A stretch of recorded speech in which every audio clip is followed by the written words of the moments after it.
Hello, my lovelies. I hope you're all well. Today we're going to be looking at the viral video of a speech made by Konstantin Kisin to the Oxford Union on anti-woke. This speech has now had over 1 million views. That's a lot. Let's see what Konstantin is saying. You will not know this, but I was supposed to be the first non-student speaker for the proposition. I've now been the fourth, which means that I now have to thank all the previous speakers for making my best points for me. And I find that the main reason now that I have left to be in support of the motion is that I am so tired of talking about woke culture. Oh, same. That's why it's gone too far, more than anything else. And I thank the other speakers for making the points for me, because it means I don't have to reiterate the point that no, free speech is not some right-wing reframing of whatever. It's the foundation of Western civilization. Do you know what's funny is freedom of speech, for starters, it's not a partisan thing, right? But it was always the left. It was always the left that were mostly for free speech until very recently, which tells you a lot, because it's only authoritarian regimes that don't want freedom of speech. This civilization is built, and the Enlightenment values that led to it. Agreed. I don't have to make the point that has been made by far better people in the past, that the only way to deal with the problem of racism is to treat people on the content of their character and nothing else. And 100. the fact that woke culture seeks to overturn that is a new form of racism that we must all oppose. It means also I will not use this opportunity to say I told you so, as someone who spent the last 5 years warning people in the West that if we continue to erode our culture, if we continue to undermine our confidence in Western values, that our enemies like Vladimir Putin will seek to capitalize on it. I will not make any of those points tonight. Do you know what a sad state of affairs it is when you have somebody like Konstantin, who I believe is a Russian national, who has moved over to the West, to the UK, and is now advocating for Western culture because he sees how good Western culture is or was or can be again.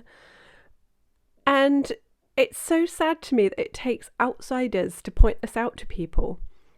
That's when you know that things have been too good for too long and people have had it too easy. It blows my mind. At all.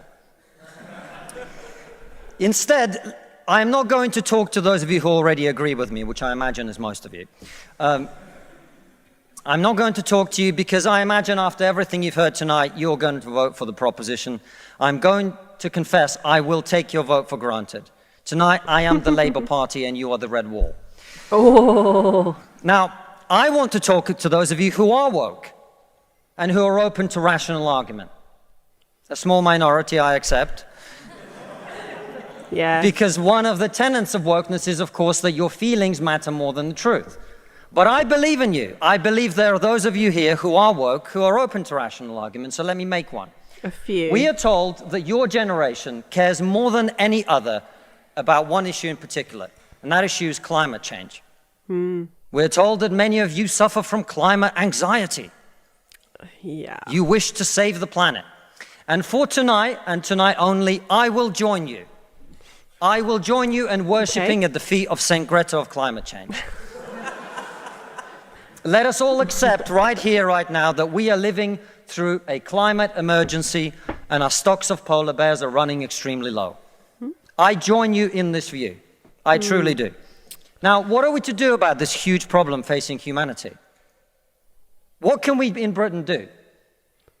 We can only do one thing. You know why? This country is responsible for 2% of global carbon emissions, which means that if Britain was to sink into the sea right now, it would make absolutely no difference to the issue of climate change. You know why? And this is what infuriates me so much about all this green agenda stuff coming from the government. We account for so little that it's insane. Because the future of the climate is going to be decided in Asia and in Latin America. And China. By poor people who couldn't give a shit about saving the planet. No, thank you. No, thank you. It's going to be decided by poor people in Asia and Latin America who don't care about saving the planet. Yeah. And do you know why? Because they're poor. And this is exactly what Jordan Peterson was saying. You cannot expect people to care about the massive problems of the world when they have to worry about where their next meal is coming from. And so the way you get people to care is to lift them out of poverty. And you can't lift them out of poverty if you are taxing them to the hell to pay for a green agenda that they don't care about. I don't care about it. And I'm not poor, as in starving. And I don't care. I want to be able to provide for my daughter. I don't. Yeah. Anyway, I digress. Why? Because they're poor. Because they're poor. Because they're poor. I come from Russia, which is not a poor country. It's a middle-income country. 20% of households in Russia do not have an indoor toilet. Oh. What they have is an outdoor toilet. Wow. And I don't mean one of those nice portaloos that we get here. I don't even mean a Glastonbury portaloo.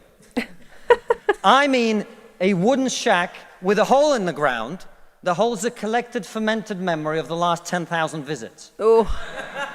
How many of you are going to go home tonight and say, let's rip out our bathroom and erect a Siberian shithouse in the back garden? And if you're not, why should they?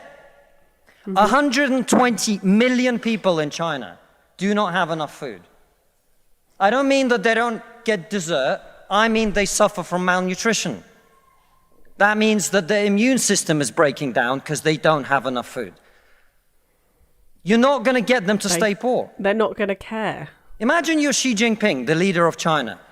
When you were 10 years old, there was a revolution, a cultural revolution in your country. And people came and they put your father in prison.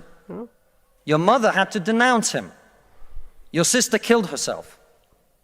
And you, no longer enjoying the protection of your formerly powerful father, were sent to a village where you lived in a cave house. Gosh. And here you are, decades later.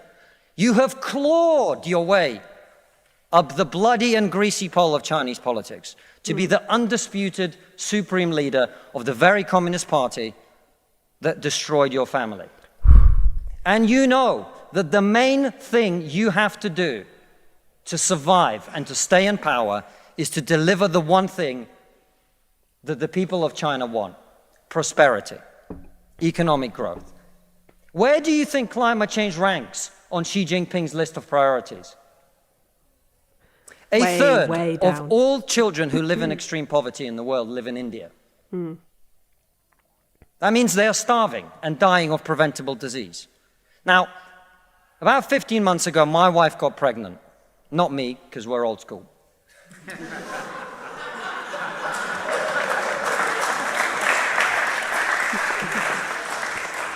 And for 9 months, we talked about what our boy would look like, what he might do when he grows up.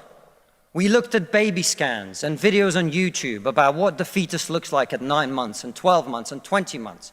And eventually he was born. And he is this cute little bundle of joy. He's cuter than about 80% of puppies. Right? Now, if you said to me that I had a choice, either my son had a serious risk of starving or dying from a preventable disease in the next year, or I could press a button and he would live. He would go to school. He would bring his first girlfriend home. He'd go to university and graduate and become a woke idiot. Unfortunately, and then he'd get a job and get married and have children and become a man. But all I have to do is press this button. And for every day of my son's life, a giant plume of CO2 is going to get released into the atmosphere. Now, you're all very young, and most of you are not parents. Let me tell you something. There is not a parent in the world who would not smash that button so hard their hand bled. 100%. And this is what I'm talking about. I want economic growth so that I can provide for my child. And nowhere in that is the green agenda, because all that's going to do is impoverish most of my country. And we know that. even the World Economic Forum, their best case scenario, it means a lot of people are going to die, basically. The best case scenario that they've put forth for their global green nonsense. Basically, it's going to lead to millions of people dying of preventable disease and poverty and, yeah, just generally nasty things. But let's continue.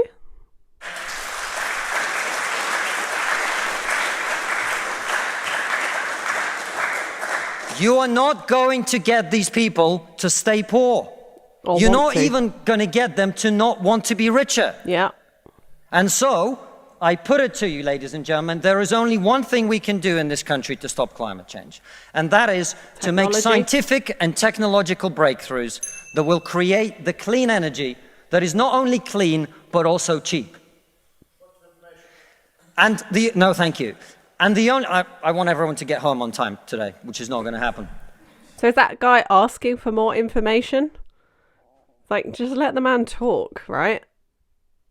And the only thing that wokeness has to offer in exchange is to brainwash bright young minds like you to believe that you are victims, to believe that you have no agency, to believe that what you must do to improve the world is to complain, is to protest, is to throw soup on paintings. Oh, don't even get me started on these Just Stop Oil idiots. Like, do they not realise that basically everything that is manufactured in the world, including their iPhones and their computers and literally everything that they use, is made by using oil in the process? Like, these idiots genuinely believe that we can just use wind and solar technology to create electricity. That's electricity. Electricity is not really, well, it obviously is used in manufacturing, but not like oil. These people are literal idiots. And this is the problem. The woke culture has indoctrinated these people, these young people, into thinking that the only way to get the powers that be to stop using fossil fuels is to protest and, like you said, throw soup on paintings. It's craziness. Just before we finish this video, I just want to bring to your attention that I have started a podcast channel with a friend of mine. So I will link to that in the description. We're going to be covering a whole range of topics from the sort of anti-woke, anti-feminist side of things. So if you feel like giving us a subscription and, you know, watching some of our content, I will leave it in the description and probably pin a comment. So let's continue anyway. And we on this side of the house are not on this side of the house because we do not wish to improve the world. We sit on this side of the house because we know that the way to improve the world is to work, is to create, it is to build. And the problem with woke culture is that it's trained too many young minds like yours to forget about that. Yeah. Thank you very much.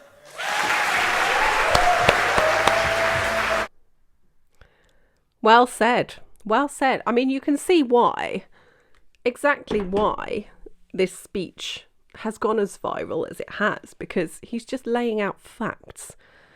Just facts upon facts upon facts. You are not going to get the poor people in this world to care about climate change if it is an emergency or if not. Either way, poor people just want to not be poor. That's all they want. They want to be able to feed their children. You know, have an indoor toilet. It was a brilliant speech. It was a brilliant speech. Let me know what you think in the comment section. And don't forget to check out my new podcast channel. I'll see you very soon.